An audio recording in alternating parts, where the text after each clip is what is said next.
దేవునికి స్తోత్రం, దేవునికి మహిమ కలుగును గాక.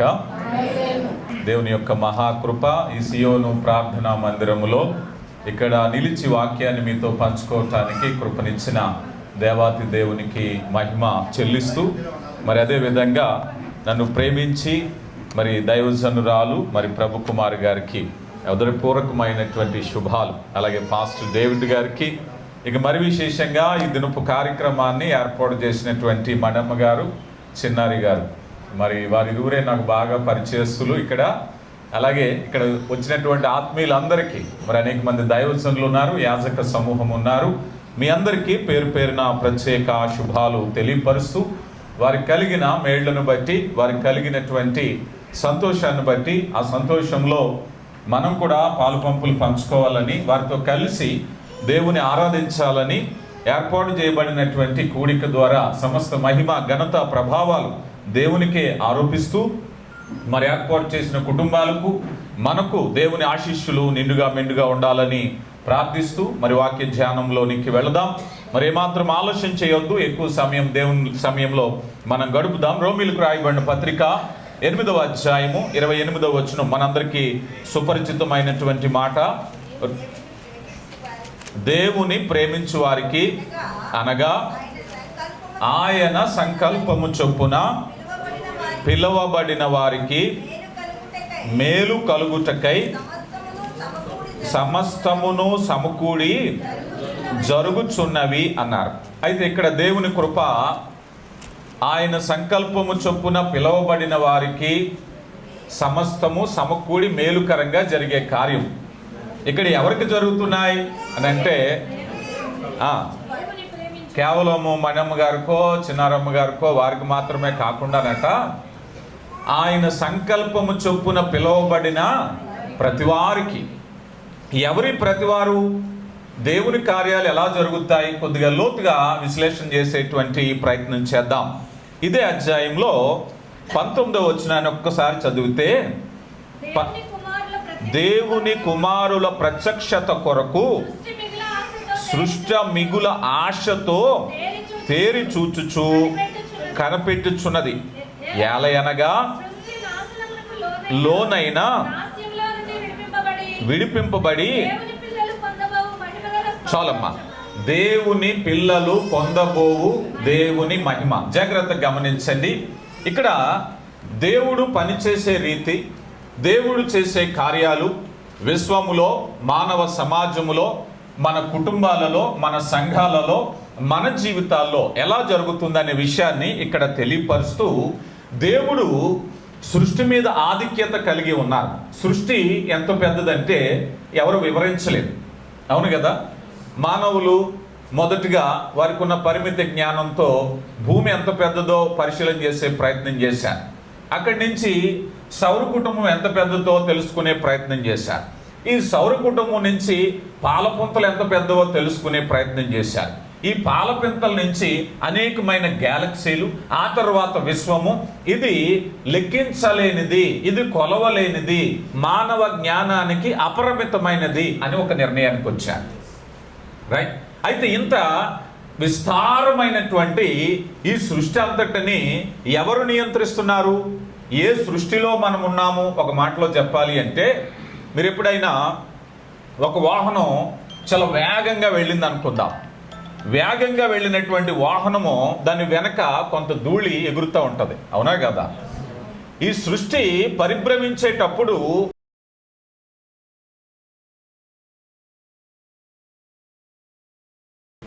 భూమి ఎంతటిదో మీకు అర్థం కావాలి అంటే, just we're living on the space dust. అంటే ఈ విశ్వపు ధూళి కణం మీద మనం బ్రతుకుతున్నాం. భూమికి ఉండేటువంటి వైశాల్యం ఎంతంటే ఒక చిన్న కణం ఇది అనంత విశ్వంలో. అయితే దేవుడు విశ్వానికి అధికారి అయి ఉన్నాడు, విశ్వానికి సార్వభౌముడై ఉన్నాడు, విశ్వానికి సృష్టికర్త అయి ఉన్నాడు.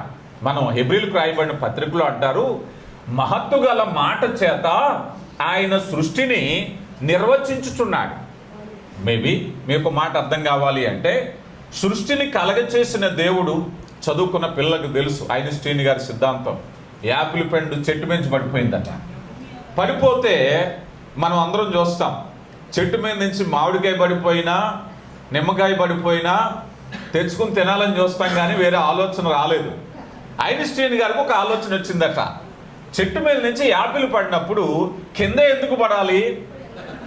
అవునా కదా? మనకి ఎప్పుడైనా వచ్చింది ఆలోచన? ఆ చెట్టు నుంచి పడ్డ వెంటనే దాన్ని ఎలా తినాలనుకున్నాం, కానీ ఐన్స్టీన్ గారికి ఆలోచన వచ్చింది, అసలు చెట్టు మీద నుంచి యాపిల్ పడ్డప్పుడు కింద ఎందుకు పడాలి?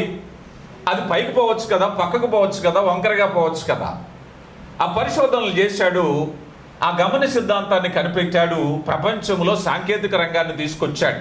అదే గ్రావిటీ, అదే భూమి ఆకర్షణ శక్తి అన్నారు. అయితే హెబ్రీ గ్రంథకర్త ప్రపంచమును నిర్వర్తించుచు అన్న మాటలో దాగుంది. ఈరోజు దేవుడు సృష్టిని కలగచేయడమే కాకుండా సృష్టిలో ప్రతి విషయాన్ని కూడా నడిపిస్తున్నాడు. ఆయన సృష్టిని నడిపిస్తున్నాడు, వాతావరణాన్ని నడిపిస్తున్నారు, మన బ్రతుకులను నడిపిస్తున్నారు. ప్రియులారా గమనించండి, ఇలాంటి దేవుని యొక్క ఆశీర్వాదం, ప్రావిడెన్స్ ఎలా పనిచేస్తుంది అని చెప్పడానికి ఈరోజు నేను ప్రయత్నిస్తాను. ఈ విషయాన్ని మీరు ఆలోచన చేస్తే దేవుని ప్రణాళిక అన్నిసార్లు మనం అనుకున్నట్టు ఉండదు, అన్నిసార్లు మనం ఊహించినట్టు ఉండదు. మీ అందరికీ తెలిసిన ఒక కథ చెప్తాను. ఈ మాట చెప్పాలి అంటే, ఒక యజమానురాలు కుక్కను పెంచుకుంటుంది. మీరు అన్న వినే కథ అయి ఉంటుంది, కానీ ప్రసంగం అర్థం అవ్వాలంటే ఇది అర్థం కావాలి. చాలా అల్లారు ముద్దుగా పెంచుకుంటుంది. తనకి ఒక బాబు పుట్టాడు. ఆ బాబు పుడితే ఈ కుక్క ఆప్యాయంగా ఉంటుంది కనుక బాబును చూసే బాధ్యతను కూడా కుక్కకి అప్పచెప్పి నమ్మకంతో ఈమె పనికి వెళుతుంది, ఆఫీస్కి వెళుతుంది, మార్కెట్కి వెళుతుంది.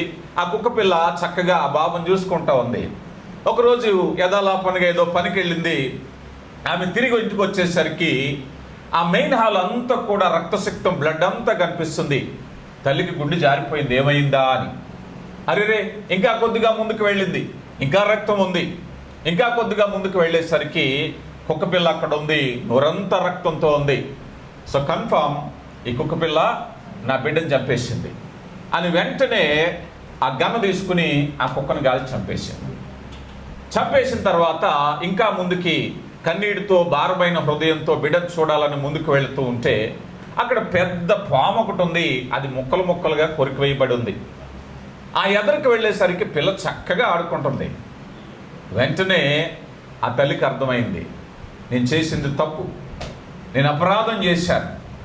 ఆ కుక్క నా బిడ్డను ఏమీ కాపాడకుండా ఉండడానికి వచ్చిన శత్రువు లాంటి ఆ సర్పాన్ని చంపింది తప్పించి నా బిడ్డను కాపాడింది. కానీ ఆ కుక్క నా బిడ్డను ఒకవేళ హత్య చేసిందేమో అని అపనమ్మకంతో ఇంత మంచి చేసినటువంటి కుక్కను నేను చంపేశాను. మానవ ఐడియాలజీ ఎలా పనిచేస్తుందయ్యా అంటే, దేవుని యొక్క చిత్తాన్ని అర్థం చేసుకోవటానికి కొన్నిసార్లు మన పరిమిత జ్ఞానం పనిచేయదు. మేబీ ఇక్కడ ఉన్నటువంటి వారిలో ఎవరైనా ఏదైనా సమస్య ఉన్నప్పుడు, ఒక ప్రశ్న మీలో ఎదురైనప్పుడు ఈ కథ ఎందుకు చెప్పాను అర్థమవుతుంది. అయ్యా, నేను ఎంతో విశ్వాసంగా ఉన్నాను, నేను ఎంతో ప్రార్థన చేస్తున్నాను, నా జీవితంలో ఎందుకు ఈ యొక్క వేదన, నేను అనుకున్నది ఎందుకు జరగట్లేదు, నేను అనుకున్న విషయాన్ని దేవుడు ఎందుకు అనుమతించట్లేదు, ఎందుకు ఆలస్యం అవుతుంది, ఎందుకు నేను వెనకబడిపోయాను, అనేక ఆలోచనలు నీకు కలిగి ఉన్నట్లయితే ప్రభు చిత్తం ఏంటో అర్థం చేసుకోవటం తెలియాలి. ఒకవేళ అయ్యా, నేను అనుకున్న కార్యము జరగటానికి దేవుడు ఎందుకు అనుమతించట్లేదు, ఇదే దేవుడు పనిచేసే విధానాన్ని ఆత్మీయులుగా తెలుసుకోవటం. ఆత్మీయులుగా దేవుని యొక్క చిత్తాన్ని ప్రభు మనసు ఎరిగిన వారుగా మనం ఉండాలి అన్నట్లయితే దేవుడు చేసే కార్యాలు ఎలా ఉంటాయంటే, యోసేపు జీవితంలో అంతా తల్లకిందులైపోతుంది. యోసేపు దర్శనం పొందుకున్నవాడు, యోసేపు కలల ద్వారా దేవుని యొక్క స్వరాన్ని విన్నటువంటి వాడు. అన్నలకు చెప్పాడు, అన్నలకు చెబితే ఇదిగో అన్నల చేత తృణీకరించబడ్డాడు, ద్వేషించబడ్డాడు, కొట్టబడ్డాడు, ఆ గుంటలో తోసివేయబడ్డాడు, అమ్మివేయబడ్డాడు, బానిసగా మార్చివేయబడ్డాడు. మీరు ఆలోచన చేయండి, కలిగిన దర్శనం ఎలాగుంది, ఈయన నడక ఎలా ఉంది, వ్యతిరేక దిశలో వెళ్ళిపోతుంది. దేవుడిచ్చిన వాగ్దానం వేరు. ఆయన సంకల్పము చొప్పున పిలువబడిన వారికి సమస్తము సమకూడి మేలు జరుగుతుందట. కానీ ఇక్కడ ఎలా జరుగుతుందా? మానవ యొక్క ఆలోచన విధానంతో ఆలోచన చేసినప్పుడు ప్రతి విధానము ఒక్కొక్క అడుగు ఆ జీవితం దిగజారిపోయినట్టుగా కనబడుతుంది. అయ్యా దేవుడేమో నన్ను ఇలాగిచ్చిస్తానన్నాడు. మనకు కూడా అనిపిస్తుంది, అయ్యా దేవుడు 30 దంతులుగా 60 దంతులుగా 100 దంతులుగా ఫలింపజేస్తానన్నాడు. నా జీవితం ఏమో 100 దంతులుగా 60 దంతులుగా 30 దంతులుగా డిజార్డర్లకు వస్తుంది అనుకుంటా ఉంటారు. కానీ దేవుడు పని చేసే విధానం మనకు అర్థం కాక, ఒకవేళ గనక ఏసేపు అన్నలతో ద్వేషించబడకపోతే ఏసేపు అన్నలతోనే ఉండాలి. కానీ దేవుని ప్రణాళిక, ఏసేపా నువ్వు ఐగుప్తు సింహాసనం మీద ఉండాలి. ఉండాలి అంటే వీరిని విడిచి వెళ్ళాలి. కొన్నిసార్లు నీ జీవితంలో దేవుని యొక్క ఆశీర్వాదం పొందుకోవాలి అంటే బాధ అనుభవించవలసి ఉందేమో, ఒకవేళ నిరీక్షించవలసి ఉందేమో, కష్టపడవలసి ఉందేమో, తిరస్కరించబడవలసి ఉందేమో, నిందల పాలు అవ్వాల్సి ఉందేమో. దేవుని ప్రణాళిక నీకు అర్థం కాదు. దేవుని ప్రణాళిక ఇదిగో యెషయా గ్రంథంలో అంటున్నారు, ఇదిగో భూమి కంటే ఆకాశం ఎంత ఎత్తుగా ఉందో నీ తలంపుల కంటే నా తలంపులు, మీ ఆలోచనల కంటే నా ఆలోచనలు అంత ఎత్తుగా ఉన్నాయట. మనం ఆలోచించినట్టు దేవుడు ఆలోచిస్తారా? మన సమయం ఎలా ఉంటుంది చెప్పండి. మనకు అవసరం వస్తే వెంటనే తీరిపోవాలి, వెంటనే ఏమాత్రము కూడా ఆలస్యము కాదు. ఈరోజు ప్రపంచంలో నేను అదే అనుకుంటా ఉంటాను, ఆహారపు అలవాట్లు పెద్దవాళ్ళకి తెలుసు. అరిసెలు తినాలంటే సంక్రాంతి కోసం ఎదురు చూసేవారు. ఇప్పుడు ఆర్డర్ పెట్టుకుంటే 2 నిమిషాలు, అవునా కదా? మొబైల్లో ఆర్డర్ పెడితే 2 నిమిషాలు. గారెలు తినాలంటే ఏదో ఒక అకేషన్ ఉండాలి. ఇప్పుడు ఏమీ లేదు, అంత ఇన్స్టెంటే కదా. నానబెట్టకుండా వచ్చే పౌడర్లు వచ్చినాయట, అవునా కదా? ఎంతమంది స్త్రీలకు తెలుసు? నానబెట్టవలసిన పెసరట్టు గట్ట నానబెట్టకుండా ప్యాకెట్ ఉంటుంది, అటు నీటిలో కలిపి పోసేయడమే, ఇన్స్టెంట్ అంతా. అంటే ఏమాత్రము కూడా మనిషికి నచ్చని పదం ఏంటో తెలుసా? వెయిటింగ్. మనిషికి నచ్చని పదము వెయిటింగ్. దేవునికి ఇష్టమైన పదం వెయిటింగ్ అట, అవునా కాదా? దేవునికి ఇష్టమైంది వెయిటింగ్. ప్రార్థన చేసేటప్పుడు మీకు అర్థమయ్యే పరిభాష చెప్తాను. మనం అనుకుంటాం, దేవా వెంటనే వెంటనే వెంటనే అనుకుంటాం. దేవుడు అంటాడు, నువ్వు ఎదురు చూసి నీ విశ్వాసాన్ని చూసి నేను ఆనందిస్తాను, నువ్వు కనిపెట్టడంలో ఆనందాన్ని నేను చూసి ఆనందిస్తాను, నీ నిరీక్షణ చూసి నేను ఆనందిస్తాను. అబ్రహాముని దేవుడు, అబ్రహామా నీ తండ్రి ఇంటిని విడిచిరా, నేను చూపించబోయే దేశానికి వెళ్ళు, గర్భఫలాన్ని ఇస్తాను. ఎదురు చూస్తున్నాడు. ఎంతకాలం? 10 ఏళ్ళు, 5, 15, 20, 25 సంవత్సరాలు. 25 సంవత్సరాల్లో ఏం జరిగింది? అబ్రహాము విశ్వసించాడు. దేవుడు విశ్వాసాన్ని బట్టి అబ్రహామా నా స్నేహితుడా ఆనందించాడు దేవుడు. నిరీక్షణను బట్టి దేవుడు ఆనందించే దేవుడు. పనిచేసే విధానము ఎలా ఉంటుందంటే, యోసేపు అక్కడికి వెళ్ళాడు, పడరాని కష్టాలు పడ్డాడు, నేరాలు పడ్డాడు, అనేకమైనటువంటి నేరాలు మోపబడ్డాడు, చెరసాలు వేయబడ్డాడు, నేరస్తుడు అనిపించుకున్నాడు. అయితే సమయం వచ్చింది.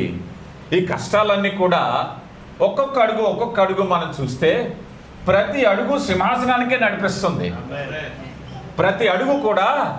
కానీ మానవ దృష్టితో మనం చూసినప్పుడు అయ్యో ఎంత ప్రార్థన పరులండి, ఈ జీవితంలో ఎంత కష్టాలు వచ్చిందండి అంటారా లేదా? మనల్ని ప్రతిరోజు దేవుడే, ప్రతిరోజు దేవుని సన్నిధే, బైబిల్ పట్టుకుని ప్రార్థనకి వెళ్ళిపోతున్నారు, ఎప్పుడూ కష్టాలే. ఏమో నీ జీవితంలో దేవుడు నిన్ను ఎక్కడికి నడిపిస్తున్నాడో. ఒక్కొక్క మెట్టు మనం చూసినప్పుడు ఆ చరిత్ర ముగిసిపోయాక మనకు అనిపిస్తుంది, అబ్బా దేవుడు ఎంత చక్కగా నడిపించాడు. అన్నల మనసులో ద్వేషం పెట్టి బయటకు తోసేసి వారికి అమ్మేసేసి భలే తెలివిగా నడిపించాడు దేవుడు ఐగుప్తు. కానీ అప్పుడు తెలియలేదు మనకి, అప్పుడు తెలియలేదు. చెరసాల్లోకి వెళ్ళకపోతే పానదాయకుడు భక్షదాయకుడు వారు కనిపించరు అక్కడ. దేవుని ప్రణాళిక. అకస్మాత్తుగా సింహాసనం. అన్నలు వచ్చారు, అన్నలతో అంటాడు కదా, అన్నలారా బాధపడకండి, ఇందు నిమిత్తమేనేమో. ఒకటే మాట. అన్నలు గజగజ వణుకుపోతున్నారు, భయపడిపోతున్నారు. ఒకప్పుడు ద్వేషించి, ఒకప్పుడు హింసించి, ఒకప్పుడు బానిసగా అమ్మేసినటువంటి అన్నలు కాస్త చేతులు ఖాళీ అయిపోయినాయి.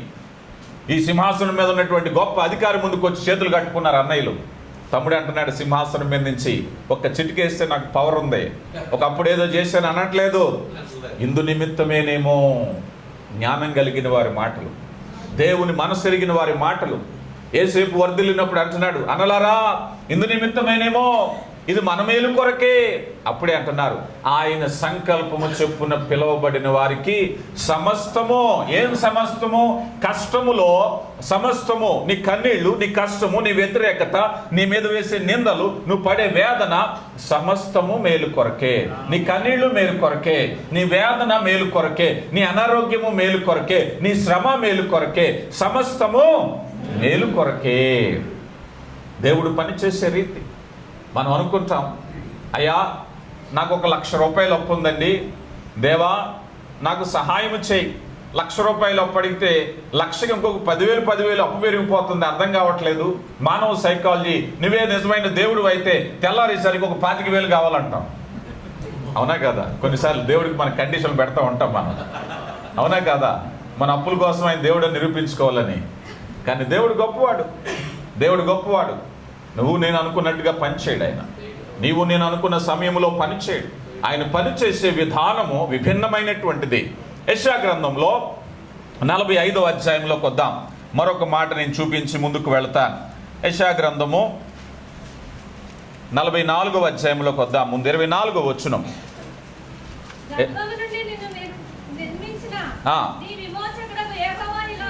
ఇలాగు సెలవించుచున్నాడు, ఎవరండట ఆయన? యెహోవానగు నేను సమస్తమును జరిగించువాడను. దేవుడు ఇస్తున్న వాగ్దానం. ఈరోజు వాగ్దానం గమనించండి. 44వ అధ్యాయము 27-28 వచనాలు చదవండి. నేనే నదులను ఎండ చేయుచున్నాను, ఎండిపొమ్మని ప్రవాహముతో నేనే చెప్పుచున్నాను. కోరేషు నా మందకాపరి. చాలండి. ఈ కోరేష్ ఎవరు? ఈ కోరేష్ ఎవరు? ఏ రాజు చెప్పాలి? ఈయన ఇశ్రాయేలీయుల రాజు కాదు, అన్యసుడు. అయినప్పటికీ దేవుడు అంటున్నాడు, నా మందకాపరి కోరేషా, నువ్వు ఎక్కడున్నారు? నా మంద అయినటువంటి ఇశ్రాయేలు జనాంగం నీ చేతిలో ఉన్నారు. మీరు గమనించండి దేవుడు పనిచేసే రీతి. ఇదే ఇశ్రాయేలీయులు ఐగుప్తులో ఫరో చేతిలో ఉన్నారు. ఇదే ఇశ్రాయేలీయులు బబులోనులో కోరేషు చేతిలో ఉన్నారు. దేవుడు పనిచేసే రీతి ఎలా ఉంటుందయ్యా అంటే, ఫరో చేతిలో నుంచి బయటికి నడిపించడానికి ఫరో హృదయాన్ని కఠినపరిచి మోషేను పంపించి బయటికి తీసుకొచ్చారు. అక్కడ అలా తీసుకొచ్చారు. ఇప్పుడు బబులో నుంచి తీసుకొచ్చేటప్పుడు ఏం చేశారు? అదే ఫార్ములా కాదు, ఫార్ములా మారిపోయింది. ఇప్పుడు ఫార్ములా ఏమైంది? ఇప్పుడు ఆ కోరేషు హృదయాన్నే కదిలించారు. నా మందకాపరి. ఈ మాట ఎప్పుడు చెప్తున్నారో తెలుసా? సుమారుగా ఇది 100 సంవత్సరాలు నియర్లీ కోరేషు పుట్టక మునుపు చేసిన ప్రవచనం ఇది. కోరేషు ఉండగా చేసిన ప్రవచనం కాదు ఇది. బబులోను చెరలోకి వెళ్ళిన తర్వాత రాబోయే కాలములో వారిని నడిపించటానికి నా మందకాపరి కోరేష్ అనే ఒక రాజు వస్తాడు. అతని హృదయాన్ని నేను కదిలిస్తాను, ఆయనే దగ్గరుండి నడిపిస్తాడు. యెరూషలేము మందిరాన్ని కట్టడానికి కోరేషు బబులోను యొక్క ఖజానా నుంచి సొమ్మును పంపించినటువంటి చరిత్ర మనం చదువుతాం. దేవుడు పనిచేసే రీతి. దేవుడు పనిచేసే రీతి. మీకు మరొక మాట చెప్తాను. యోబును గురించి మీరు చూసే ఉంటారు. యోబు గ్రంథం చదువుతున్నప్పుడు మనకు ఎలా ఉంటుందంటే, ఒక మాటలో చెప్పాలి అంటే, చక్కగా ఒక కథను వెళ్ళిపోయినట్టు ఉంటుంది. చక్కగా ఒక సిరీస్ లాగా వెళ్ళిపోతూ ఉంటుంది. ఏమని? మొదట్లోనే పరలోకంలో దేవుడు ఉన్నారు, అక్కడికి అపవాది వచ్చారు, అపవాదికి దేవునికి మాట వచ్చింది, భూమి మీద ఏమో యోబు ఉన్నాడు. ఇదంతా మనం చదివేటప్పుడు ఒక చక్కని సిరీస్గా వెళ్ళిపోతూ ఉంటుంది. కానీ మీకు అర్థం కాని విషయం ఏమిటో తెలుసా? ఇంత జరుగుతున్న యోబు గ్రంథం చివరి వరకు యోబు జీవితంలో ఏమైందో యోబుకు తెలియదు. మనకు తెలుసు, యోబుకు తెలియదు. యోబు కనిపించని శత్రువుతో పోరాడుతున్నాడు. అయ్యో నేనేం పాపం చేశాను, అయ్యో నేనేం నేరం చేశాను, నాకు ఎందుకు ఈ కష్టాలు? యోబుకు తెలుసా పరలోకంలో జరిగిన విషయం? యోబుకు తెలుసా దేవుడు అపవాదితో చేసినటువంటి ఆ మాట? యోబుకు తెలియదు. ఈరోజు నీ జీవితంలో ఏం జరుగుతుందో నీకు తెలియదు. ఈరోజు నీ జీవితంలో ఏం జరుగుతుందో నీకు తెలియదు, కానీ సర్వము ఎరిగిన దేవుడికి తెలుసు. సృష్టిని నిర్వర్తించే దేవుడికి తెలుసు. ప్రియులరా, ఈ మాటల్లో మనం చూసేటప్పుడు దేవుడు నియంత్రణ మన మీద ఎలా ఉంటుంది, దేవుడు ఆశీర్వదిస్తున్నారు మరికొన్ని మాటల్లో చెప్తారు. దేవుడు నియంత్రించే విషయాలలో సృష్టి ప్రకృతి. ఏమిటండి? సృష్టి ప్రకృతి. అపోస్తుల కార్యగ్రంథము 14వ అధ్యాయము 17వ వచనం చదవండి అన్న. అపోస్తుల కార్యగ్రంథము 14వ అధ్యాయము 17వ వచనం. వర్షమును ఫలవంతములైన ఋతువులను దయచేయచ్చు. చదవమ్మా. ఆహారము అనుగ్రహించుచు ఉల్లాసముతో. మీకు ఇష్టమైన ఆహార పదార్థం ఏంటో చెప్పండి. ఇక్కడ ఉన్న వాళ్ళలో మీకు ఇష్టమైన ఆహారం, బిర్యానీ ఇష్టమా, గారెలు ఇష్టమా, స్వీట్ ఇష్టమా, హాట్ ఇష్టమా? చెప్పాలి. ప్రతి వారికి ఆహారం, ఇష్టమైన ఆహారం ఒకటి ఉంటుందా లేదా చెప్పండి. ఉంటుందా? అది తిన్నప్పుడు మీ హృదయాలు, మీ మనసు ఎలా ఉంటుంది? ఉల్లాసంగా ఉంటుంది.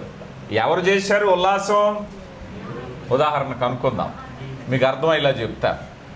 ఇప్పుడు భూమి మీద ఎన్ని పళ్ళు ఉంటాయి చెప్పండి? పళ్ళల్లో రకాలు, మనం తినే పళ్ళు ఉన్నాయా? చాలా ఉన్నాయా? యాపిల్ ఉంది, అరటిపండు ఉంది, జామ్ ఉంది, ద్రాక్షలు ఉన్నాయి, ఇలా చాలా చాలా ఉంటాయి. ఇప్పుడు అందరికీ నీకేం పండు నీకేం పండు అంటే మనిషికో పండు చెప్తారు. దేవుడు ఒకే పండు ఇచ్చి నీ మనసును, నీ హృదయాన్ని ఉల్లాసంతో నింపలేదు ఆయన. నీరు చేంటో తల్లులకు తెలుసు మీ బిడ్డలకు ఆహారం ఏది ముఖ్యమో, మీ బిడ్డలు ఏది ఇష్టంగా తింటారో. అవునా కాదా? ఇద్దరు బిడ్డలు ఉన్న తల్లులకు తెలుసు ఒకడు తిన్నవాడు ఇంకొకటి తినడం. కష్టపడి పని చేశారనుకో, పెట్టు, నీ పెద్ద అబ్బాయికి ఇష్టం వండుకున్నావు కదా, నాకు వద్దులే అంటాడు. అవునా కాదా? ఇష్టమైంది చిన్నపిల్లవాడికి ఏదైనా ఇష్టమైంది ఉండనుకో, నీ చిన్న కొడుకు అంటే ఇష్టం, నేను తినకపోయినా పర్వాలేదు, మీరు తినండి, నాకు వద్దులే అంటాడు. అవునా కాదా? పరలోకపు దేవుడట తన బిడ్డలకి ఆ ఆనందాన్ని కలిగించాలని ఏ బిడ్డకి ఏది ఇష్టమో అని ఇన్ని రకాల పళ్ళు, ఇన్ని రకాల ఆహార పదార్థాలు, ఇన్ని రకాల కూరగాయలు, ఒకటి తింటే సరిపోదా? ఏమో ఏ బిడ్డకి ఏది ఇష్టమో దేవుడు ప్రకృతిని నియంత్రణలో ఇచ్చాడు. మనం సాధారణంగా అనుకుంటూ ఉంటాం, వ్యవసాయం చేసే బిడ్డలకు తెలుసు. ఏం చేసామండి? తొలకరు వచ్చింది, విత్తనాలు వేసాం, ఎరువు వచ్చిందని. నువ్వు విత్తనాలు వేయగా ఆయన ఫలభరితమైన రసాయనిక కార్యాన్ని భూమిలో జరిగించాలి. విత్తనం మొలకెత్తటానికి రసాయన కార్యం భూమిలో జరగాలి. అది నువ్వు ఎరగవు. మొక్క ఎరిగిన తర్వాత దానిలో జన్యుపరమైనటువంటి అనేకమైనటువంటి చేంజెస్ మనకు తెలియదు. ఎవరు చేస్తున్నారు?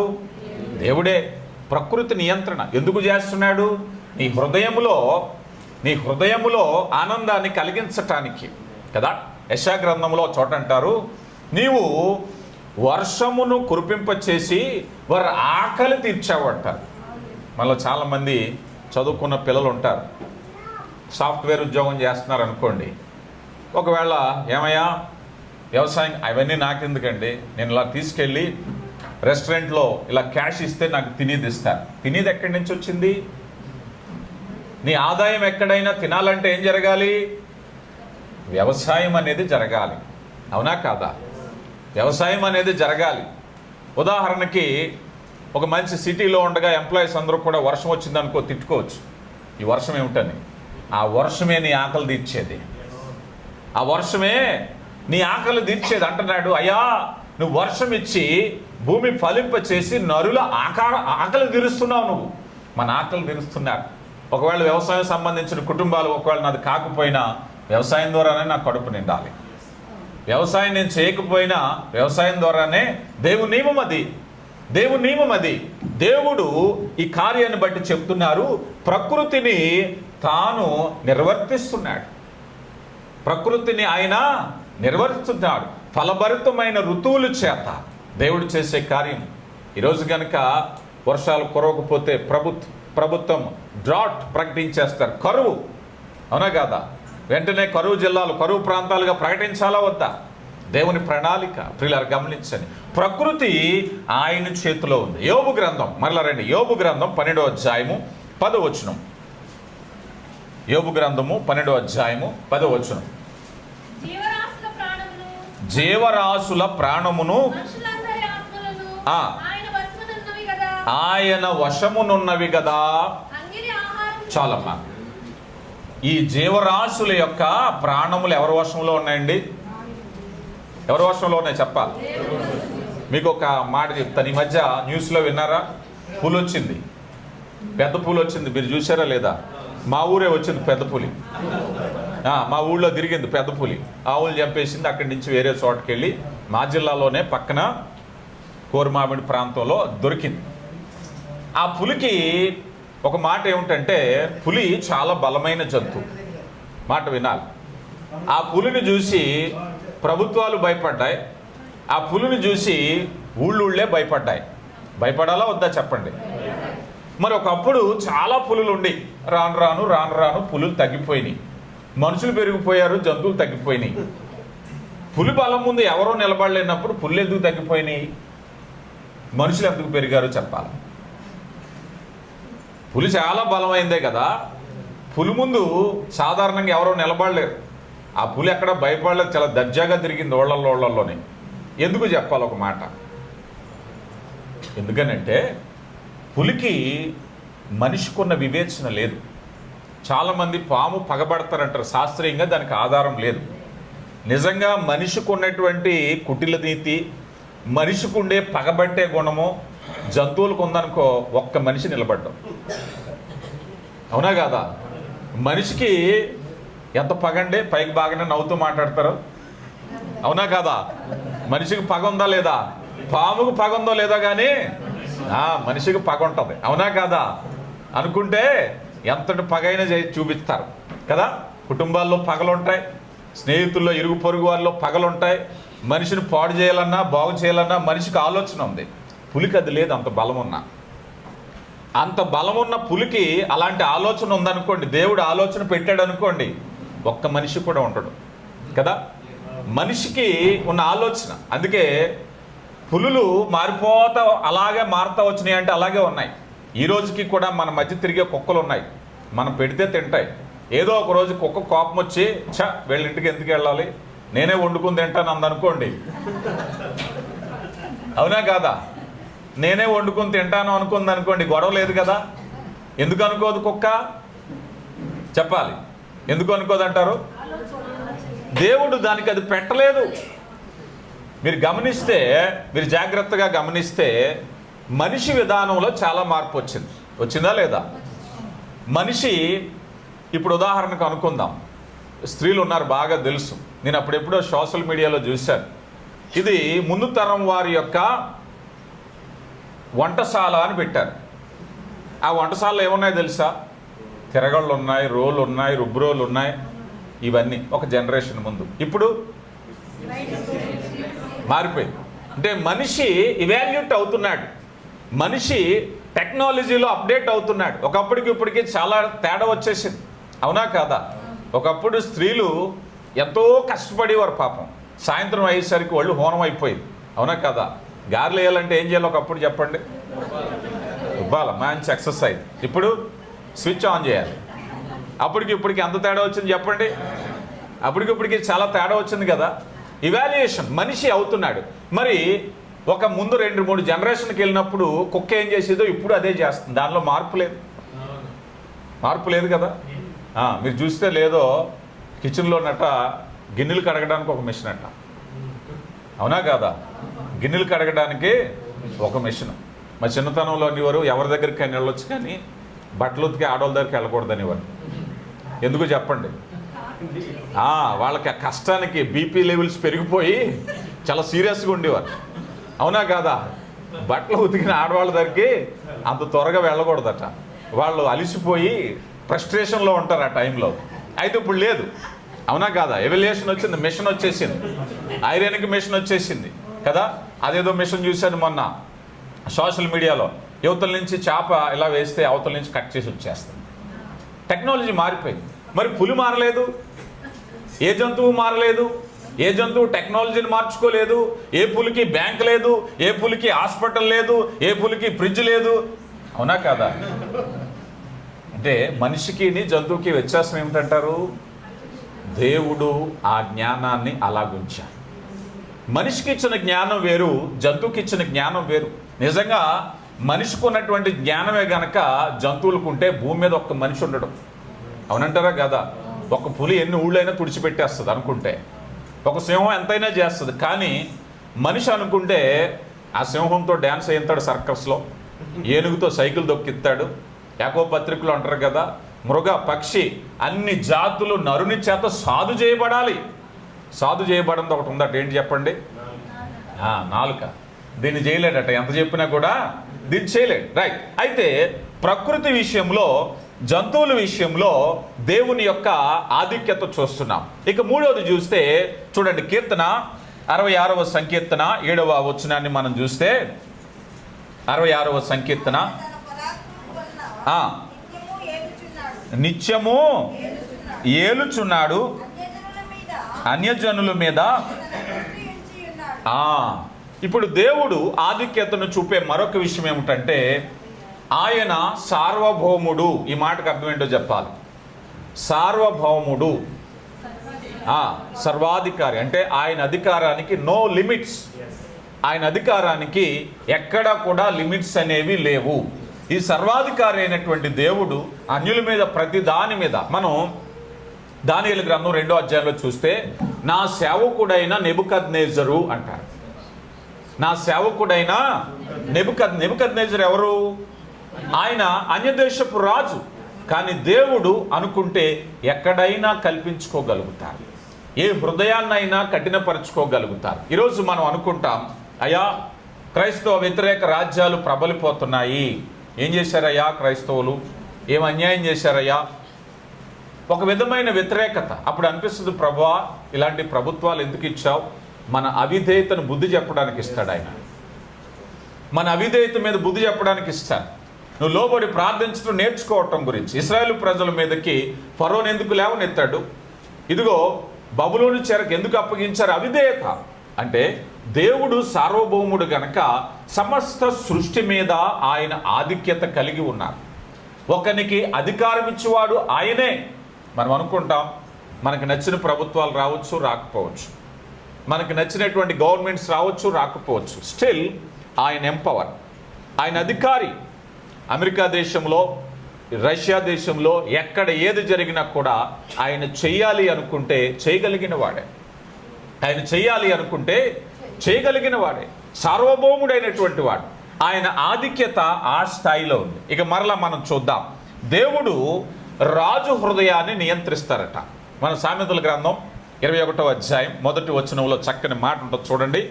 సామెతల గ్రంథం, యెహోవా చేతిలో ఎలాగండి?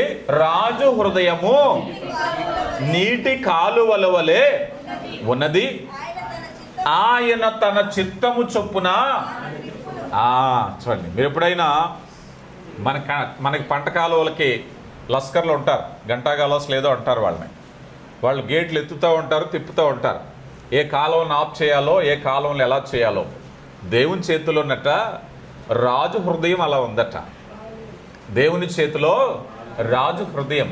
పరో హృదయం కఠినం అవటానికి ఎవరనుకున్నాం కారణం? దేవుడే. ఏం చేశాడు? పరో హృదయమును కఠినపరచగా. అంటే రాజు హృదయము దేవుని చేతిలో ఉంది కనుక కఠినపరిచారు. కోరేషు విషయంలోకి వచ్చేసరికి మెత్తన చేశారు ఆయన. అంటే రాజు హృదయము నీటి కాలువల వలె యెహోవా చేతిలో ఉంది. అంటే ఆయన నియంత్రించగలడు. ఈరోజు మనం అనుకుంటాం చాలాసార్లు, అయ్యా మాకు వ్యతిరేక ప్రభుత్వాలు వచ్చాయి, మాకు వ్యతిరేకమైనటువంటి నాయకులు వచ్చారు, కొంతమంది యాజిటేషన్ చేద్దాం, కొంతమంది స్ట్రైకులు చేద్దాం, కొంతమంది రోడ్లు ఎక్కుదాం. కానీ నీకు తెలియవలసిన విషయం ఏమిటంటే, రాజు హృదయము ఆయన చేతిలో నీటి కాలువలో ఉంది కనుక నువ్వు అడగవలసిన నాయకుడిని కాదు, నువ్వు అడగవలసిన ప్రభుత్వాన్ని కాదు, నువ్వు అడగవలసిన దేవుణ్ణి అడగాలి. ఎందుకంటే ఏ నాయకుడి గురించి అభ్యంతరం పడుతున్నావో ఆ దేవుని యొక్క చేతిలో హృదయం ఉంది. ప్రార్థించాలి, ప్రార్థించాలి. ఈరోజు చాలామంది తెలియట్లేదు. దేవుని యొక్క సార్వభౌమత్వాన్ని తెలియకపోవటం వల్ల జరిగేటువంటి సమస్య.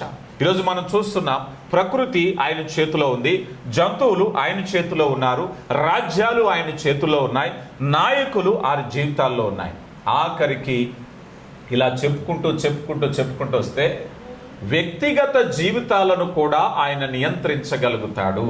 మీకు తెలుసా? ఎప్పుడైనా మనం చాలాసార్లు భార్యాభర్తల గొడవల్లో భర్త మాట వినకపోతే భార్య వెంటనే ఫోన్ తీసుకుని ఎవరికి చేస్తారు చెప్పండి? చెప్పాలి. ఎవరికి ఫోన్ చేస్తారు చెప్పాలి?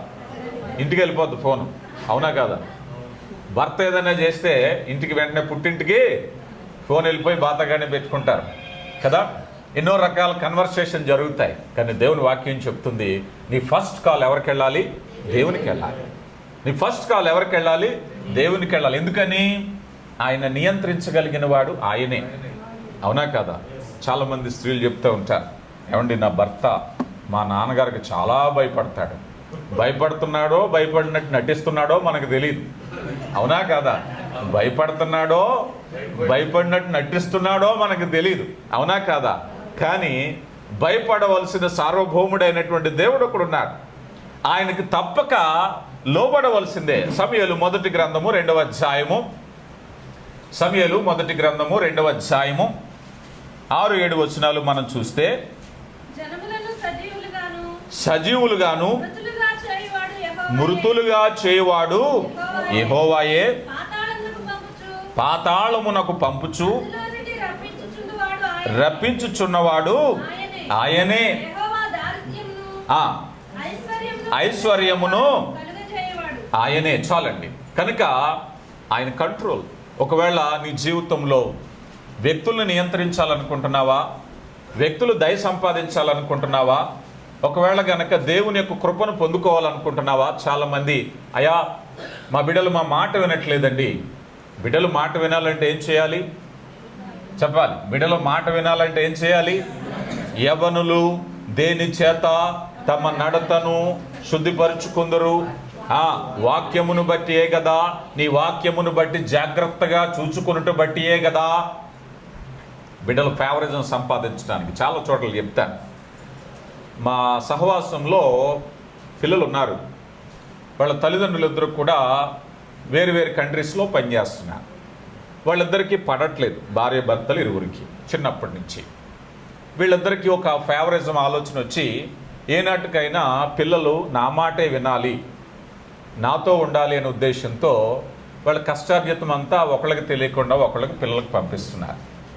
ఈ చిన్నతనం మొదలుకొని పిల్లలు కొద్ది కొద్దిగా పెద్దవారు అయ్యారు, టీనేజ్ స్థాయికి వచ్చారు. ఆఖరికి మ్యారేజ్ అయిపోయి పిల్లల దాకా వచ్చారు. వస్తే అబ్బాయి అమ్మాయి ఇద్దరికి పెళ్ళిళ్ళు అయినా, ఇద్దరికి పిల్లలు ఉన్నారు. ఈజీ మనీకి అలవాటు పడిపోయారు. అలవాటు పడి ఏం చేస్తున్నారంటే, అమ్మ ఫోన్ చేసినప్పుడు, అమ్మ ఎలాగున్నావు, నేను బెంగెట్టుకుంటున్నాను, నీకు ఎంత అన్యాయం అయింది, మా నాన్నంత దుర్మార్గుడు ఇంకొకడు లేడు, మా నాన్నంత చెడ్డవాడు మరొకడు లేడు, నువ్వే దేవతవి అనేసరికి ఆవిడ జీతం అంతా పంపుతుంది ఇక్కడికి. ఈ ఫోన్ పెట్టిన వెంటనే ఫాదర్ ఫోన్ చేస్తున్నాడు, నానా నువ్వే దేవుడివి, మా అమ్మ ఎంత గయ్యాళ్ళదో, నువ్వు దూరంగా ఉండమే మంచి పని చేశావు, 10 నిమిషాలు మాట్లాడితే మాకే అర్థమవుతుంది మా అమ్మ ఎంత గయ్యాళ్ళదో అనేసరికి ఆయన జీతం అంతా ఇటు పంపిస్తున్నాడు. బాగుందా లేదా? ఇటు తింటున్నారు, ఇటు తింటున్నారు. వీళ్ళకి కావాల్సింది ఏమిటంటే ఫేవరిజం. ఇప్పుడు వాళ్ళ అవగాహన లేకపోవటాన్ని బట్టి పిల్లల జీవితాలు పాడు చేయటమే జరిగింది. వీళ్ళు చదువు అవ్వలేదు, సరైన స్థితిలో లేరు, కష్టపడి బ్రతకడం నేర్చుకోలేదు, ఈజీ మనీ నేర్చుకున్నారు. ఇటు 2 మాటలు, అటు 2 మాటలు, ఇటు 2 మాటలు, అటు 2 మాటలు.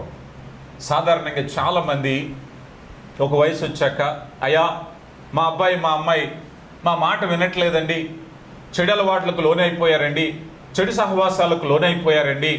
వాక్యం చెప్తుంది, బాలుడు నడవలసిన త్రోవను వానికి అది చేయలేదు. నువ్వు పొరపాటు అక్కడ ఉంది.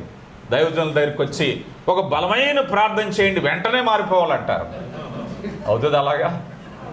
అవుతుంది అలాగా? దేవుని వాక్యం అందుకే చెప్తాను, చాలామంది యవన బిడ్డలకి ముందు దేవుని సన్నిధికి తీసుకురండి. వారు అవిధేయతున్నా మరొకటున్నా, వారి హృదయంలో మూఢత్వాన్ని తొలగించాలంటే దేవుని వాక్యమే పవర్ఫుల్. ముందు దేవుని సన్నిధికి రండి, పూర్తిగా మారు మనసు పొందాక, రక్షణ పొందాక పక్కన పెట్టండి. వాళ్ళు ఏ స్థితిలో వచ్చిన సమయాన్ని దేవుని సన్నిధిలో వాక్యంతో గడపాలి. దేవుని వాక్యము ఔషధమై పనిచేయాలి. ఎబ్రీ గ్రంథకర్త అంటున్నారు కదా, ఎటువంటి ఖడ్గము కంటే పదునైనదై, 2 అంచులు గల వాడి గల ఖడ్గము కంటే పదునైనదై హృదయాంతరంగాలను, అదే హృదయాన్ని పరిశోధించేది, అదే హృదయములో అంతరంగాలను శోధించేది. దేవుని వాక్యం ఇస్ పవర్ఫుల్. అందుకే దేవుని వాక్యము దగ్గరికి వచ్చినప్పుడు జరిగే కార్యము గొప్పది. వ్యక్తిగత జీవితాలను మార్చాలి అంటే, అయా మారు మనసు పొందట్లేదు, దేవుని వాక్యంతో గోజాడాలి. దేవుని వాక్యము చేసేటువంటి కార్యం అది.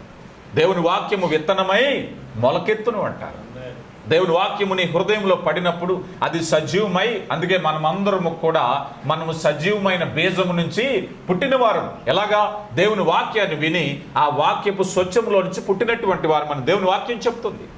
గడ్డి ఎండును, పువ్వు రాలును, వాక్యము నిలుచును. వ్యక్తిగత జీవితాల గురించి మనం ఆలోచన చేస్తే ఈరోజు దేవుడు వ్యక్తిగత జీవితాలను ప్రభావితం చేసేవారు. ఒకవేళ నీ భర్త కొరకు నువ్వేదైనా చేయాలి, మారు మనసు పొందాలి, రక్షణ, ప్రార్థన, అది దేవుడే చేయగలిగింది. కొన్నిసార్లు కొంతమంది స్త్రీలు విభేదాల్లో ఉన్నప్పుడు అంటారు, అయ్యా నా భర్త మారు మనసు పొందటానికి, నా భర్త నన్ను ప్రేమగా చూడటానికి ఎన్ని రకాలు చేసినా కన్విన్స్ చేయలేకపోతున్నానండి, ఎంత తగ్గించుకున్నా నాకు సహనం కోల్పోతున్నాను, ఎంత చాకరీ చేస్తున్నానో, ఎంత పని చేస్తున్నానో, కానీ ఏది చేసినా చెడ్డ అంటున్నాడు. నీ భర్తను కన్విన్స్ చేసే పని చేస్తున్నావు, మంచిదే. దాంతోపాటు దేవునికి విధేయత పని కూడా చేస్తున్నావా? దేవునికి ఇచ్చింది. నీ భర్తను దేవుడు నీకు శిరస్సుగా ఉంచాడు. భర్తను గౌరవించాలి. ఈరోజు చాలామంది భర్తను గౌరవించాలి అంటే కొన్ని ఆబ్లిగేషన్స్ పెడతా ఉంటారు. అయ్యా భర్తను గౌరవించాలంటే ఈక్వాలిటీ. దేవుని వాక్యం చెప్తుంది, నీ భర్త అయినందుకు నువ్వు గౌరవించు, క్వాలిటీస్ కోసం కాదు. నీ భర్త అయినందుకు నీవు గౌరవించవలసిందే. అది ఎవరైనా, పేతురు గారు అంటారు కదా, వారు ఎంతటి వారైనా వాక్యం అనే విధేయతను బట్టి వారిలో సత్ప్రవర్తన నువ్వు రాబట్టవచ్చు.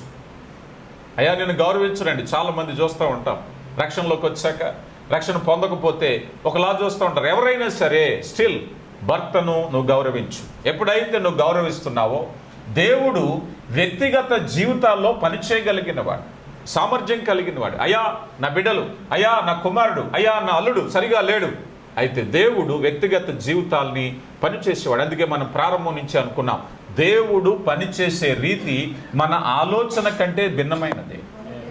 దేవుడు ఎప్పుడు పట్టుకుంటారు, దేవుడు ఎప్పుడు ఆయన జీవితంలో ప్రణాళిక కలిగి ఉందో. ఒకవేళ నీకంటే గొప్ప విశ్వాసం అవుతాడేమో నీ బిడ్డ, ఒకవేళ నీకంటే గొప్ప భక్తుడు అవుతాడేమో నీ భర్తను ఊహించలేదు. జరిగించేటటువంటి కార్యాలు ఆయన యొక్క కార్యాలు కంటికి కనిపించలేదు, హృదయమునకు గోచరము కాలేదు అంటున్నారు. చూడండి సామెతల గ్రంథము 16వ అధ్యాయం 9వ వచనం. 16వ అధ్యాయము 9వ వచనం.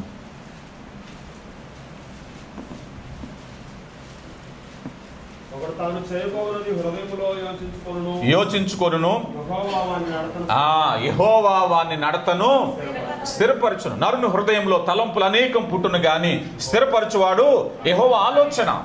కనుక ఒకవేళ మన మీద శత్రువులుగా ఉండొచ్చు ఎవరైనా, మనం భయపడొద్దు. ఎందుకంటే వ్యక్తిగత జీవితాలను మార్చగలిగినటువంటి వాడు దేవుడు. ఆయన శత్రువులు సైతము మిత్రులుగా చేసే దేవుడు. నీ శత్రువు ఎదుట నీకు భోజనపు బల్లను సిద్ధపరిచే దేవుడు. అధైర్యపడొద్దు, ద్వేషించే వారికి అధైర్యపడొద్దు, శత్రువులకు అధైర్యపడొద్దు, హాని కలిగించే వారికి అధైర్యపడొద్దు. అందుకే నీ శత్రువు కొరకు నువ్వు ప్రార్థన చేయన్నారు. గుడి పుటానీలు చేయొద్దు, వాళ్ళు ఏదో చేశారు కదా అని.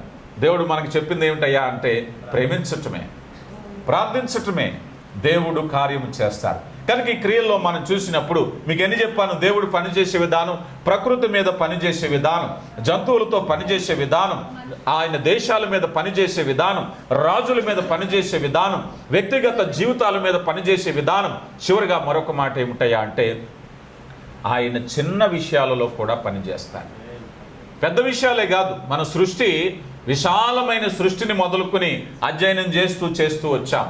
చూడండి మత్తయి సువార్త 10వ అధ్యాయము 29వ వచనాన్ని చూస్తే,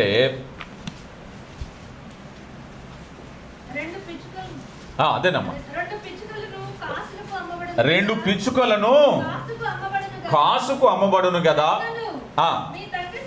మీ తండ్రి సెలవు లేనిదే ఒకటైనను ఏమవుతుందటండి, మీ తండ్రి చిన్న విషయాలు కూడా ఆలోచన చేస్తూ ఉంటాడు.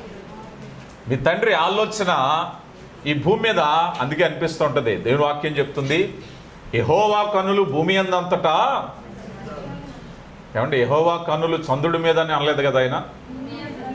భూమి కంటే పెద్ద గ్రహాలు, భూమి కంటే చాలా విశాలమైనటువంటి ప్లానెట్స్ ఉన్నాయి. మీకు తెలుసా, సుమారుగా ఈ భూమి లాంటి పరిమాణాల్లో ఒక 2 లక్షలు ఎన్నో పెట్టుకుంటే ఒక సూర్యుడు అవుతాడట. అవునా కాదా? సూర్యుడు లాంటి కొన్ని లక్షల గ్రహాలు కలిపి ఒక గ్రహాలు ఉన్నాయి, చాలా ఉన్నాయి. వాటి గురించి చెప్పుకుంటే పక్కన పెడితే దేవుడట ఇంత ఇలా ఉన్నా కూడా పిచ్చుకల గురించి మాట్లాడుతున్నారు, గడ్డి పువ్వులను గురించి మాట్లాడారు దేవుడు. అవునా కాదా? దేవుడు ఎంత ప్రేమ కలిగిన వారని మనం చెప్పటానికి, మన మీద ఉన్నటువంటి దేవుని ప్రేమ. ఇలాంటి స్థితిలో దేవుడు సర్వాధికారి, సార్వభౌముడు. మేబీ ఇప్పుడు ఆలోచన చేయి, అయా నా జీవితంలో ఈ కష్టం, జీవితంలో ఈ నష్టం, జీవితంలో ఈ బాధ, జీవితంలో తీరని కోరిక, జీవితంలో ఈ అవసరత, దేవునికి సమస్తము తెలుసు. ఇప్పుడు దేవుడు పనిచేసే విధానాన్ని గురించి కొన్ని మాటలు చెప్తాను చూడండి. తర్వాత మనం వెళ్ళినప్పుడు మనం ఇలాంటి భూమి మీద దేవుడు ఇలా పనిచేసేటప్పుడు మనం ఎలా జీవించాలి? బై ఫెయిత్, విశ్వాసం. ఏం తెలుసుకున్నాం? దేవునికి అసాధ్యమైనది ఏది లేదని తెలుసుకున్నాం, దేవునికి ఎరగనిది ఏమీ లేదని తెలుసుకున్నాం, దేవుడు అసాధ్యమైన వాటిని సుసాధ్యము చేయగలిగిన వాడని తెలుసుకున్నాం, దేవుని బలం తెలుసుకున్నాం, దేవుని జ్ఞానాన్ని తెలుసుకున్నాం, దేవుని సామర్థ్యాన్ని తెలుసుకున్నాం, దేవుని యొక్క గొప్పతనాన్ని మనం తెలుసుకున్నాం. ఇప్పుడు చేయవలసింది ఏమిటయ్యా అంటే బై ఫెయిత్, విశ్వాసముతో జీవించడం నేర్చుకోవాలి. అయ్యా ఇదిగో నా జీవితంలో కష్టం, ఇప్పటి వరకు ఒకలా ఆలోచించాను, కానీ ఇదిగో దేవుడు మన ప్రతి అవసరతను తీర్చగలిగిన వాడు. ప్రసంగి గ్రంథం 9వ అధ్యాయము 10వ వచనం. ప్రసంగి గ్రంథం 9వ అధ్యాయము, చేయుటకు నీ చేతికి వచ్చిన ఏ పని అయినా నీ శక్తి లోపము లేకుండా ఏం చేయాలి భూమి మీద? అయ్యా ఇదిగో నా అప్పులు తీరట్లేదు, నీ ఉద్యోగం చేయి, నీ వ్యవసాయం చేయి, నీ పనిని చేయి, న్యాయసమ్మతంగా చేసే పనిని నీ శక్తి లోపము చేయకుండా చేయి. చాలామంది పని చేయట్లేదు, అవునా కాదా? దశలోనికి పత్రికలో అపోస్తలుడైన పౌలు అంటారు, మీలో ఎవరైనాను భోజనం పని చేయకుండా జాగ్రత్త సుమా. వాక్యం చాలా స్పష్టంగా చెప్తుంది కదా. ప్రసంగి గ్రంథంలో ఆది కాండంలో చూస్తాము, నరుడు భూమిని ఎలా సాధ్యపరచాలట? కష్టపడి ముఖపు చెమట వచ్చి. అందుకే అనిపిస్తూ ఉంటుంది ఈరోజు చాలామంది ఒక స్థాయి ఎదిగిపోయిన తర్వాత కష్టం మానేశారు, సుఖం మానేశారు. ఇప్పుడే అనుకున్నాం స్త్రీల గురించి. పురుషులు అంతే, వ్యవసాయం చేయాలి, కష్టపడాలి, ఏసీ రూములకు పరిమితం అయిపోతున్నారు. అప్పుడు డాక్టర్ గారు అంటారు కదా, చాలామంది డాక్టర్లు వాళ్ళు నేను చెప్పిన వెంటనే నాకు ఆశ్చర్యం వేస్తుంది, ఈ వాకింగ్ గుర్తొస్తుంది. అప్పుడు అంటారు, అయ్యా మీరు వాకింగ్ చేయాలి, జాగింగ్ ఎంతవరకు అండి? చెమట పట్టేదాకా చేయాలంట. ఎప్పుడు దాకా చేయాలండి? చెమట పట్టేదాకా చేయాలి ఎక్సర్సైజు, అవునా కదా? నువ్వు చెమట నుంచి కాపాడడానికి ఏసీ రూమ్కు పరిమితం అయిపోయాక, అనారోగ్యం వచ్చాక డాక్టర్ గారు అంటారు, మీరండి వాకింగ్ చేయాలి. ఎంతవరకు అండి? మీకు కొద్దిగా చిరుచెమట పడుతుందండి, అప్పటి వరకు చేయాలి. దేవుడు చెప్పాడు జాగ్రత్త. అందుకే స్త్రీలైనా పురుషులైనా మన జీవన విధానం ఎంత మారినా, మన టెక్నాలజీ ఎంత మారినా కష్టపడడానికి ప్రయత్నం చేద్దాం. చెమట పట్టాలి. చెమట పట్టకపోతే అనారోగ్యమే. కారులో ఏసీ, ఇంట్లో ఏసీ, ఆఫీసులో ఏసీ, ఎక్కడ చూసినా ఏసీయే, అవునా కాదా? కానీ వాక్యం చెప్తుంది నీకు చెమట పట్టాలి అని. గమనించాలి. అందుకని నీ జీవితంలో ఒకవేళ నిరుత్సాహంతో చాలామంది వారు అనుకున్నటువంటి కార్యాలు నెరవేర్చడానికి పని మానేస్తూ ఉంటారు. మానవుతో పని చేయి, ఎదురు చూడు. దేవుడు అబ్రహామును పిలిచినప్పుడు, అబ్రహామా నేను చూపించే దేశం అదేంటో తెలియదు, చెప్పలేదు అన్నారంతే. ఆ దేశం ఏంటో ఎరుగక బయలుదేరారు. అబ్రహాం గారి దేశం ఏమిటి? ప్రయాణమే, ఆపద్దు, ప్రయాణమే, వెళ్ళటమే. ఎంతవరకు వెళ్ళాలి ఆయన చెప్తాడు, తగిన సమయంలో. తగిన సమయంలో ఇట్స్ ఎ గాడ్స్ టైం. ఇది మన సమయం కాదు, దేవుని సమయం. నువ్వు చేయవలసిందే. అయ్యా నా కష్టం తీరడానికి ఈ వ్యవసాయం ఎంతకాలం చేయాలి? నీ చేతికి వచ్చిన పని నువ్వు చెయ్యి. నీ చేతికి వచ్చినటువంటి పని నువ్వు చెయ్యి. నీ కష్టార్జితంలో నువ్వు పని చేయటం ప్రారంభించు. ఈరోజు చాలామంది పని చేయటం మానేశారు. అయ్యా ఇదిగో నా కుటుంబం కోసం, అయ్యా నా భార్య కోసం, అయ్యా నా భర్త కోసం, అయ్యా నా బిడ్డల కోసం నువ్వు చేయగలిగిన పని చేయి. ప్రార్థన చేయి. నీ చేతికి వచ్చిన పని ఎంతకాలం చేయాలండి ప్రార్థన? మనలో చాలామంది జ్ఞానం పెరిగిపోతుంది. చాలామందికి ఎంత జ్ఞానం పెరిగిపోతుందంటే 2 వారాలు ప్రార్థన చేశాక దేవుని చిత్తం కాదేమోనండి అంటారు. ఏమండి 2 వారాలకే ప్రవక్తలు అయిపోతారు. ఏమంటారు? అబ్రహాం గారు 25 సంవత్సరాలు చేసిన ఆయనకి నోట మాట రాలేదు. మనం 2 వారాలకే నోట మాట వచ్చేస్తుంది. ఇది దేవుని చిత్తం కాదేమోలేండి. అప్పుడే దేవుని చిత్తం అవునో ఏదో నువ్వు ఎదురు చూసావా? ప్రార్థన చేసావా? శక్తి లోపము లేకుండా అదే చెప్తున్నారు, నీ చేతికి వచ్చిన పని చేయి, ప్రార్థన, దేవుని సన్నిధిలో గోజాడు. ఎంతవరకు? ఆయన కార్యం చేసే వరకు. ఆయన సమయము. కొన్నిసార్లు నీ జీవితంలో ఏదైనా ఒకటి అనుమతించట్లేదంటే అది నీ మేలు కొరకు కాదేమో, అది నీకు మంచిది అవదేమో, అది నీకు నష్టం చేకూరుస్తుందేమో గమనించాలి. ఎందుకంటే దేవుడు భవిష్యత్తును చూడగలిగినవాడు. మనం చూడలేనిది ఆయన చూడగలుగుతాడు.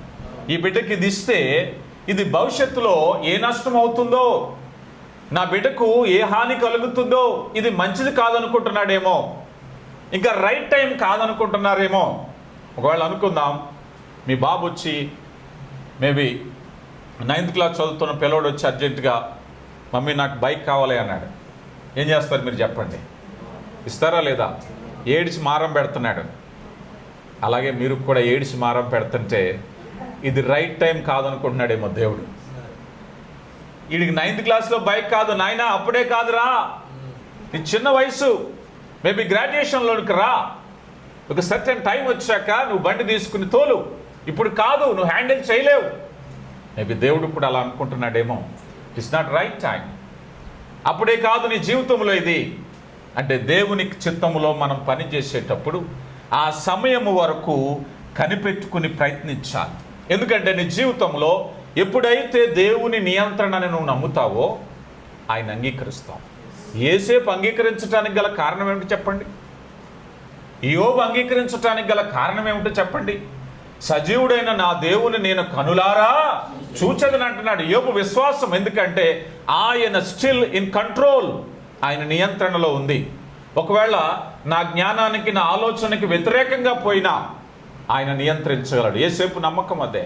నీ జీవితంలో అలాంటి నియంత్రణకు మించినటువంటి శ్రద్ధను నువ్వు అంగీకరించినట్లయితే దేవుడు తగిన సమయంలో, అందుకే ప్రసంగి గ్రంథం 3వ అధ్యాయం మొదటి నుంచి మనం చూస్తే ప్రతిదానికి సమయము కలదు. అవునా కదా? ప్రతిదానికి సమయము కలదు. నీ జీవితంలో నీ ప్రార్థనకు జవాబుకు సమయము కలదని నీకు తెలియాలి. అవునా కదా?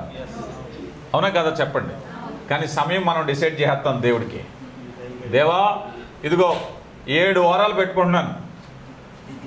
అవునా కదా? 7 వారాలు అయిపోవాలంతే. 7 వారాలు ఎవరు పెట్టారు? మనం పెట్టుకున్నాం, దేవుడు పెట్టలేదు. అవునా కదా? అబ్రహాము పెట్టుకోలేదు, నోవాహు పెట్టుకోలేదు, యేసేపు పెట్టుకోలేదు, దావీదు పెట్టుకోలేదు. దావీదు అభిషేకం పొందాక అడవులు పోలైపోయాడు. అవునా కదా? అభిషేకం పొందాక పొరుగే జీవితం, ఆకలే జీవితం, నిద్రలేని రాత్రులు, భయము, ఆందోళన. ఏమీ సమయం పెట్టుకోలేదు, సమయం కోసం ఎదురు చూశాడు. కనుక ప్రతిదానికి సమయం కలదు. నీ జీవితంలో నీ బిడ్డల యొక్క వివాహం కొరకు ఆలోచన చేస్తున్నావా? సమయము కలదు. నీ బిడ్డల యొక్క ఉద్యోగం కోసం ఆలోచన చేస్తున్నావా? సమయము కలదు. ఒకవేళ గృహం కొరకు, వ్యవసాయం కొరకు, ఉద్యోగం కోసం, వ్యాపారం కొరకు, దేనికైనా సమయము కలదు. నువ్వు నమ్మినట్లయితే, అయ్యా నేను నమ్ముతున్నాను, ప్రతి దాన్ని కూడా అంగీకరిస్తున్నాను. ఎప్పుడైతే అంగీకరించావో శ్రమైన, దారి ఇరుకుగా ఉన్నా, ఇబ్బందిగా ఉన్నా సహించగలుగుతాం. అయ్యా ఇదిగో నా బిడ్డల గురించి ఎవరెవరో ఏదో అంటున్నారు, ఇదిగో బిడ్డ చదువుకున్నాడు, ఉద్యోగం రాలేదు, ఆ మాటలు పడలేకపోతున్నాను. అనుభవించి ఆ ఇరుకైన మార్గంలో వెళ్ళు, సహించు. సహించిన వాడు ధన్యుడు. ఒకవేళ ఎవరైనా నిన్ను నిందిస్తున్నారేమో అధైర్యపడవద్దు. ప్రతి దానికి సమయం కలదని చెప్పావు ప్రభా. ఏ నోరైతే విమర్శించిందో ఆ నోరన్నీ మూయబడతాయి. నువ్వు చేసిన కార్యం ఒకనాటికి చేస్తావు. నేను నమ్ముతున్నాను ప్రతిదానికి సమయము కలదని. నా కుమారుడు నిమిత్తము సమయము కలదు, నా కుమార్తె నిమిత్తము సమయము కలదు, నా భర్త నిమిత్తం, నా భార్య నిమిత్తం, నా ఆర్థిక స్థితిగతుల నిమిత్తం సమయము కలదని నేను నమ్ముచున్నానయ్యా. యేసేపుకు కూడా సమయం ఉంది. హేళన చేశారు, హింసించారు, తోసేశారు, బలహీనపరిచారు. సమయము కలదు. నీ జీవితంలో కూడా సమయము కలదని, ఆ సమయంలో అయ్యా దేవా నేను భయపడుతున్నాను నీకు, అయ్యా నేను అంగీకరిస్తున్నాను, నేను విధేయత చూపిస్తున్నాను, నువ్వు చూపిన మార్గములో నేను వెళ్తున్నాను.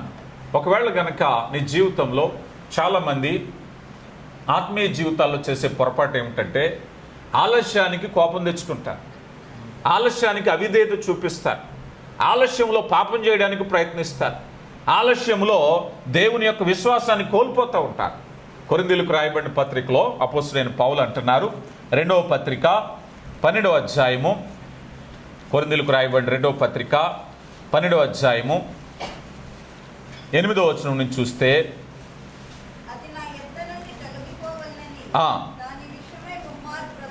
ముమ్మారు ప్రభువును వేడుకుంటుని నా కృప నీకు చాలును, బలహీనత యందు నా శక్తి పరిపూర్ణమగుచున్నదని.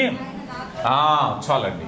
కనుక సహించటానికి మనసు అడుగుదాం, ఎదురు చూడటానికి సమయం అడుగుదాం. ప్రారంభంలో అనుకున్నాం, నిరీక్షణ ఆయనకి ఇష్టమైంది. భక్తుల జీవితాలు ఏదైనా మీరు చూడండి, భక్తుల జీవితాలు ఏదైనా. ఈ మధ్య మనకు ఒక సంస్కృతి వచ్చింది. కొంతమంది విచిత్రంగా యూట్యూబ్లో నవ్వులు పాలైనట్టు, ఇదిగో నేను ప్రార్థన చేస్తే బ్యాంక్ అకౌంట్లో డబ్బులు పడిపోయినాయి అంటున్నారా లేదా? ఎంత నీ బ్యాంక్ అకౌంట్ నెంబర్ అంటున్నారు. దేవుడు అలా చేయడు. యెహోషువను దేవుడు అంతకంతకు అభివృద్ధి పరిచాడు. దావీదును దేవుడు అంతకంతకు అభివృద్ధి పరిచాడు. నిన్ను కూడా దేవుడు అంతకంతకు అభివృద్ధి పరుస్తాడు.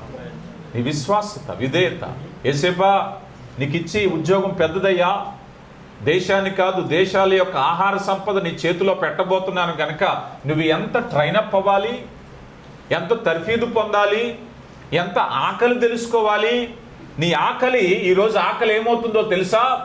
రాబోయే కాలంలో లక్షలాది జనాలకు, దేశాలకు ఆకలి తీర్చబోతున్నావు నువ్వు. నీకు ఆకలి పెట్టడానికి గల కారణం ఏంటో తెలుసా? ఈరోజు ఒకవేళ కష్టంలో ఉన్నావేమో, కన్నీళ్లలో ఉన్నావేమో. ఒకనాటికి కష్టంలో ఉన్న, కన్నీళ్లలో ఉన్న వారి కన్నీళ్లను తొడవగలుగుతావు, ఆదరించగలుగుతావు, నీ మాటలు ప్రార్థించగలుగుతావు, విశ్వాసంలో మాదిరి చూపించగలుగుతావు. నీ జీవితాన్ని దేవుడు ఒక సాక్షిగా నిలబెట్టబోతున్నారు ప్రభు కొరకు కనిపెట్టుకున్నప్పుడు. ఒకవేళ నీ జీవితంలో ఇలాంటి సమయంలో సంతృప్తికరంగా మనం జీవించాలి, సంతృప్తికరంగా మనం ఎదురు చూడాలి. ఒకవేళ కనుక నిరాశలో పడిపోతున్నావేమో, చరిత్ర తెలుసా? ఒక చేదు ప్రారంభమవుతుంది. ఈ మాట చెప్పి నేను ముగిస్తాను. ఒక చేదు ప్రారంభమవుతుంది. అదే నిరాశ, అదే అవిశ్వాసము. ఒక భక్తుడు అన్నాడు, నిరాశ కలిగినటువంటి హృదయము సాతానికి ఫలభరితమైనటువంటి పంట పొలం అంట. అవునా కదా? నిరాశ కలిగినటువంటి హృదయము సాతానికి ఫలభరితమైన పంట పొలం. ఆహా, ఎంత భలే ఉందండి భూమి, మంచి విత్తనం వేసుకోవచ్చు అనుకుంటాడట. చేదైన వేరు పెట్టడానికి చూస్తాడు. ఎప్పుడైతే నువ్వు ఫిర్యాదుల్లోకి వెళ్ళావో, ఎప్పుడైతే విచారంలోకి వెళ్ళావో, ఎప్పుడైతే నిస్సారమైనటువంటి ఆత్మీయ జీవితంలోకి వెళ్ళావో, ఎప్పుడైతే ఆత్మలో చల్లారిపోతున్నావో, అప్పుడే విషబీజము నాటడానికి అపవాది వస్తాడు. అపవాదికి అవకాశం ఇవ్వద్దు. నువ్వు నమ్ముతున్నావా? వాక్య ప్రారంభం నుంచి సమస్త సృష్టికి ఆయనే సార్వభౌముడని, ఆయన ప్రకృతిని, రాజ్యాలను, రాజులను, వ్యక్తులను, చిన్న విషయాలను, పెద్ద విషయాలను నియంత్రించగలుగుతున్నాడని, ఆ నియంత్రణలో నేనున్నాను అని నువ్వు నమ్మినట్లయితే నువ్వు బాధపడవు. ఇది మేలు కొరకే, ఈ కష్టం అనేది మేలు కొరకే నువ్వు అన్నట్లయితే. లేదంటే ప్రభుత్వాన్ని నిరాకరించువారు అన్నారు, దేవుని యొక్క సార్వభౌమత్వాన్ని నిరాకరించువారు కదా. ఈరోజు చాలామంది లోకంలో లంచాలు ఇచ్చేవాళ్ళు పెరిగిపోయారు. ఎందుకంటారు? ఎదురు చూడలేక, సరైన మార్గంలోకి వెళ్ళక, ఇదిగో ఈ దారిలో నేనేం చేయాలి, లంచం ఇచ్చుకుంటే నా పని అయిపోతుంది అంటే దేవుని నియమాన్ని ధిక్కరించటమే. వాక్యం చెప్తుంది, చేదైన వేరు గనక నీ జీవితంలో ఉన్నట్లయితే. హన్నా ప్రార్థన చేస్తుంది. మనం సమూయేలు మొదటి గ్రంథం 1వ అధ్యాయం తీయొద్దు కానీ హన్నా ప్రార్థన చేస్తుంది. అన్నా చాలా జాగ్రత్తగా గమనించండి. అన్నా ఉండేటువంటి పరిస్థితి నిరాశ. అన్నా ఉండే పరిస్థితి చాలా ఎడారి జీవితం. కానీ ఆమె ఎంచుకున్నటువంటి మార్గం ఏంటో తెలుసా? దేవుని సన్నిధిలో ప్రార్థించటం. ఆ నిరాశలో గనక దేవుని సన్నిధికి రాకపోతే అపవాది చేదైనటువంటి వేరు నాటుతాడట. దేవుని యొక్క నియమం తప్పించేస్తాడు. కానీ అన్న చేదైన భావంలో దేవుని స్తుతించడం ప్రారంభించింది.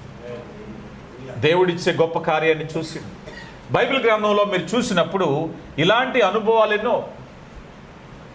యోబు జీవితంలో ఆఖరికి భార్య కూడా విసుకొచ్చేసింది. ఇక ఎంతకాలము దేవుని విడవకుంటావు? ఏం చేయాలి? ఆయన దూషించి మరణము కమ్ము. చేదైన వేరు మూర్ఖులాడు మాట్లాడినట్టు మాట్లాడకో. ఎందుకంటే అవకాశం ఇవ్వాలని యోబు అనుకోవట్లేదు. అపవాది ఎప్పుడు దగ్గరే ఉన్నాడు, అన్ని తీసుకుపోయాడు. ఏమండి, యోబు జీవితంలో అన్ని తీసుకుపోయాడు. భార్యను ఎందుకు ఉంచాడు చెప్పాలి, భార్యను ఎందుకు ఉంచాడు చెప్పాలి. అపవాదికి సరైన ఏజెంట్లకు పనిచేస్తుందని, సాతానికి ఏజెంట్లకు పనిచేస్తుందని నువ్వు ఉండు. ఆఖరికి ప్రేమగా చూసుకున్న బిడ్డలను కూడా తీసుకుపోయాడు, కానీ భార్యని అబ్బబ్బా నువ్వు ఇక్కడ ఉంటేనే నా పని అవుతుందని. అందుకే వచ్చేమంటుంది, ఇంకెందుకులే సరించి అంటుంది, భార్య మాట వింటాడని. గమనించాలి, చాలామంది భార్యలు ప్రార్థనా పరులు నాకు తెలుసు. ఎందుకంటే సామెతల గ్రంథం 31వ అధ్యాయంలో ధన్యురాలైనటువంటి స్త్రీల వల్లే ఉన్నారు. కుటుంబ రక్షణ కొరకు ప్రార్థించే వాళ్ళు ఉన్నారు, సాతాను ఎదిరించే వాళ్ళు ఉన్నారు.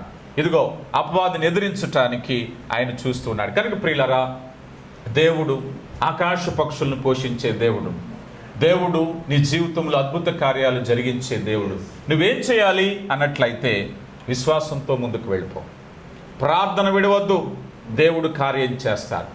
ఆయన మన జీవితంలో జరిగించే కార్యాలు మన ఊహకి అతీతమైనవి.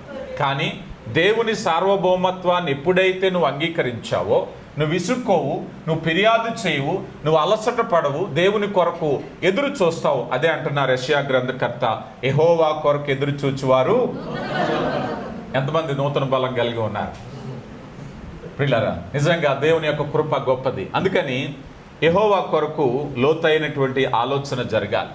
వాక్యాన్ని ప్రేమించి హత్తుకుని ఉండాలి. నీ జీవితాల్లో అలాంటి ఆలోచన కలిగినట్లయితే ఊహించని గొప్ప కార్యాలు దేవుడు నీ జీవితంలో జరిగించబోతున్నారు. అడుగు వాటన్నిటికంటే, ఊహించు వాటన్నిటికంటే గొప్ప కార్యము జరిగించే దేవుడు మీ జీవితాల్లో అద్భుత కార్యము జరిగించునుగాక. దేవుడు మిమ్మల్ని బహుగా దీవించునుగాక. మణమ్మనే సుబ్బారావు గారిని దేవుడు బహుగా ఆశీర్వదించునుగాక. చిన్నారి తల్లి కుటుంబాన్ని దేవుడు బహుగా ఆశీర్వదించునుగాక. మరొకసారి అవకాశం ఇచ్చినటువంటి దైవజనురాలు అలాగే పాస్టర్ గారికి నన్ను ఆహ్వానించిన వారు